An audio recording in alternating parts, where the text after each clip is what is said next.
Dr. Oki Pratama membantah ikut menikmati uang hasil pemerasan yang dilakukan sahabatnya Nikita Mirzani terhadap para owner skincare. Dia juga menyangkal menjadi perantara pemerasan. Sebelumnya, Dr. Oki Pratama viral setelah beredarnya bukti chat antara dirinya dengan owner Davina Skincare Melvina Husyanti. Dalam chat tersebut, Nikita Mirzani meminta bayaran 15 miliar rupiah agar usaha produk Davina Skincare tidak disenggol. Adapun Sunan Kalijaga selaku kuasa hukum Dr. Oki Pratama juga mengatakan hal senada. Menurutnya, sang klien sudah bersumpah tidak pernah menerima uang sepeser pun dari Nikita Mirzani. Kepada pengacaranya, Dr. Oki Pratama mengatakan bahwa harta yang dia punya saat ini lebih dari cukup hingga tidak perlu menerima uang dari siapapun. Sunan Kalijaga juga menegaskan bahwa Dr. Oki Pratama hanya berniat menjembatani komunikasi antara owner skincare dengan Nikita Mirzani. Sebagaimana diketahui, Nikita Mirzani dan asistennya Mail Saputra ditetapkan tersangka oleh penyidik Polda Metro Jaya atas dugaan pemerasan dan tindak pidana pencucian uang atau TPPU yang dilaporkan Reza Gladys. Nikita Mirzani lewat asistennya dituding memeras Reza Gladys sebesar 5 miliar rupiah untuk tidak mengungkap aib skincare milik Reza Gladys. Dr. Oki Pratama sendiri sempat diperiksa sebagai saksi bersama Nikita Mirzani dalam jadwal pemeriksaan perdana kasus ini pada 6 Februari 2025.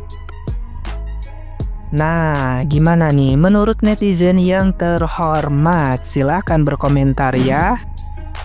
Jujur awalnya tuh aku masih kurang percaya ya dengan beredarnya chattingan antara Dr.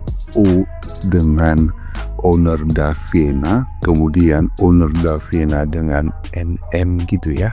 Aku tuh masih berpikir gini, iya nggak sih, bener nggak sih kayak gitu kan, mungkin kalian juga sama seperti yang saya rasakan gitu kan. Tapi hari ini ya, 1 jam yang lalu owner Davina memposting ini guys. Berarti ini artinya itu secara tidak langsung ini menjawab gitu loh, menjawab isu chattingan yang sudah beredar luas itu guys.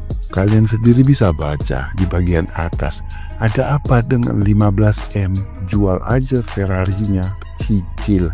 Nah, kata-kata ini tuh ada di part-part yang ada di chattingan itu, chattingan yang beredar luas itu. Untuk terakhir kalinya aku bahas masalah ini. Jadi tidak ada penyuapan di sini seperti yang kalian tuduhkan. Emang keadaannya sangat buntu pada saat setiap orang punya cara masing-masing untuk menyelesaikan masalah. Aku memilih jalan diam, mungkin yang lain punya mental dan berani untuk ambil jalurku. Nah, si owner Davina ini juga mengungkap ya, membeberkan apa namanya, kalau dia itu sudah berbenah mengganti kerugian-kerugian resellernya yang pengembalian atau dia mengganti rugi kepada resellernya itu totalnya itu sampai 15 miliar lebih. Nah, kalian bisa baca sendiri di caption yang di sini. Uang 15M ternyata bisa aku gunakan untuk bertanggung jawab, berbenah dan mengembalikan hak-hak reseller. Di bagian bawah aku juga bingung kok angkanya bisa kebetulan sama. Maksudnya ini angka dia mengganti kerugian resellernya itu ya, totalnya itu sama dengan yang beredar di chattingan WhatsApp itu. Nah, kemudian sebagai penutup, tapi aku tidak menyanggupi permintaan 15M. Aku pilih pasrah dan diam 1000 bahasa saat itu sambil berbenah sampai saat ini. Mohon maaf jika aku ada salah.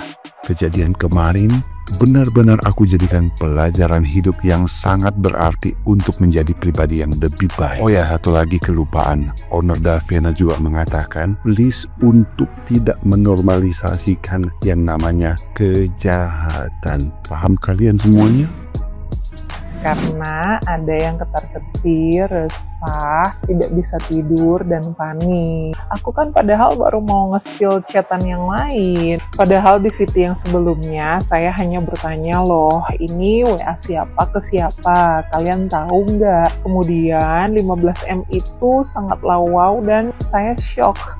melihatnya. Ya udah deh, kita lihat aja. Ternyata sebelum chatan yang itu ada koordinasi dari owner skincare dengan oknum dokter. Jadi si oknum dokter ini mengarahkan si owner skincare. Coba kita lihat satu persatu. Cicil aja, kalau enggak mohon ke dia, boleh nggak kak video call, aku mau sungguh-sungguh minta maaf. Sama owner skincare-nya kemana dibalas, dok sungguh kalau segitu aku nggak ada, uangku habis dok, bayar refund. Nah ini yang suka bertanya-tanya gimana nasib reseller, gimana nasib customer. Ini sudah ada itikat baik dari brand owner untuk refund, sudah berbenah. Tapi sama dokter dibalas, tapi kalau dia lapor mabes pasti puluhan M.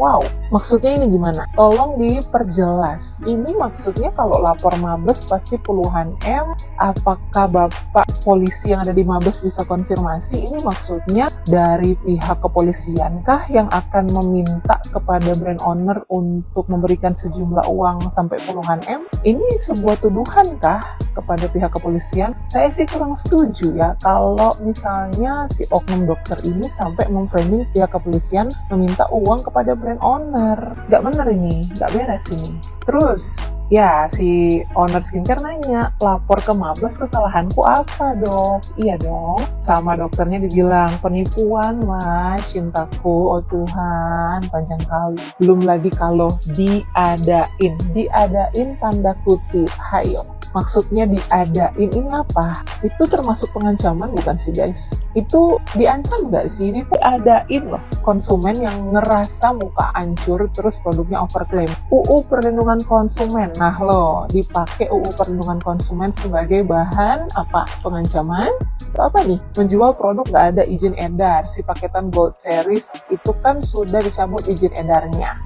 Terus sama brand owner dibilang, aku udah tarik dong kalau ini sudah berbenah. Sekali lagi sudah berbenah. Terus cuci tangan oknum dokternya yang nggak tahu aku. Ya kan tadi nanya aku.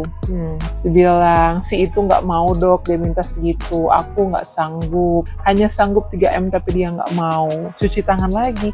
Itu urusan situ sama dia. Itu di luar kuasaku. Masa di luar kuasamu? Ya pokoknya lihat aja track record dia. Kalau dia bersuara, nggak ada satupun yang nggak terjadi dan hancur. Apakah kata-kata hancur terdengar menyenangkan? Apakah itu sebuah pengancaman? Makanya jangan cari musuh sama dia. Laporan polisi selalu jalan dan hancur. Bawa polisi lagi. Gimana ini Bapak kepolisian? Malah apa yang terjadi sekarang tentang kamu malah makin hancur. Kamu kalau ikut semua nasihatku dari awal pasti kamu ke Cina pasti nggak kayak gini. Jadi gimana ini? Gimana menurut kalian guys? Apakah chatan yang tadi merupakan sebuah pengancaman? Terdengar menyenangkankah? Apakah masih bisa di framing apa? Yang template banget itu? Kalau nggak salah ngapain takut? Ini owner sudah mau berbenah katanya, iya perbaikan dong. Gini dong, gitu dong. Malah owner-owner yang lain yang berbenah itu justru disanjung-sanjung. Yang ini kok malah mau diinjak-injak. Gimana nih menurut kalian chatannya? Coba kalian jawab sendiri. Kira-kira ini dari siapa untuk siapa ya guys? Ayo Pak Polisi, segera diurusin. Tangkap Pak, tangkap. Masih nggak habis pikir sama pengikutnya si NM ini ya. Setelah chattingannya si Daviena ini kesebar gitu kan, selain suara rekaman itu, kok masih ada yang bilang NM ini pahlawan, masih ada yang bilang. Terus ada yang bilang ini kan bukan pemerasan tapi penyuapan. Oke lah, produk mereka bermasalah ya, tapi apa hak NM untuk meminta uang? Kalau emang ini laporin aja ke polisi, udah. Bukan malah dimanfaatkan dengan dijatuh-jatuhkan, makin dijatuhkan, terus dia minta uang buat tutup mulut, dia pasang harga buat tutup mulut. Ini tuh sama kejadiannya kayak Code Blue, ngerti gak sih? Tapi ini lebih parah lagi, lebih gede lagi nominalnya. Dan pengikutnya tuh sebenarnya tutup mata, tutup telinga, atau tutup usia sih? Gak ngerti deh. Kalian tuh kalau ngefans sama orang tuh ya jangan kelewat mata, ketutup kayak kuda gitu loh. Kalian pahami, katakanlah disuap ya. Terus hak NM pasang tarif apa? Kalau emang produknya bermasalah, ya udah laporin aja ke polisi. Ngapain coba pakai acara keluar dijatuhkan banget, terus abis itu pasang tarif biar tutup mulut, biar mulutnya diem. Kan ini tuh kayak sebuah perencanaan, ngerti gak sih? Sesuatu yang sudah direncanakan, digiring. Kalau kalian bilang yang dijebak NM, yang dijebak tuh bukan NM tapi para owner ini gitu loh. NM ini hanya memanfaatkan kesempatan ketika mereka salah, kilaf gitu kan ya. NM ini memanfaatkan kesempatan untuk mengeruk uang dari mereka. Nah ini gila, terutama kalian para fansnya yang mendukung banget, bilang nggak bersalah ini itu. Kalian ingat kasus yang produk itu nggak, yang glow itu? Dulu pas berseteru kayak apa, dia pernah jadi PA-nya kan, dia bilang apa, muka gue habis pakai itu tuh gatel panas pas berseteru ya, dia bilang gitu. Terus tiba-tiba sekarang pas baikan, produknya tuh bagus banget, ini dipuji-puji lagi. Gue yakin kok di belakang ini pasti ada money talk. Maksud aku ya, terus lagi nih ya, dia ngatain si Izazliga katanya dipanggil BAP nggak datang. Nyata-nyata apa? Dia kan yang nggak datang, pasti BAP. Dia yang sering mangkir. Terus kalian tuh masih percaya aja, masih ngebela aja. Kalian tuh, aduh, ini otak kalian tuh gimana sih? Ya, otak kalian di mana? Katakanlah dia punya anak kecil-kecil, kasihan. Mira Hayati lagi hamil, sama kok dia bilang gini kok. Banyak kok ibu-ibu yang anaknya kecil yang hamil di penjara. Sekarang dia masuk, kalian jangan kasihan dong sama anak-anaknya. Kan dia juga yang bilang fans bodoh.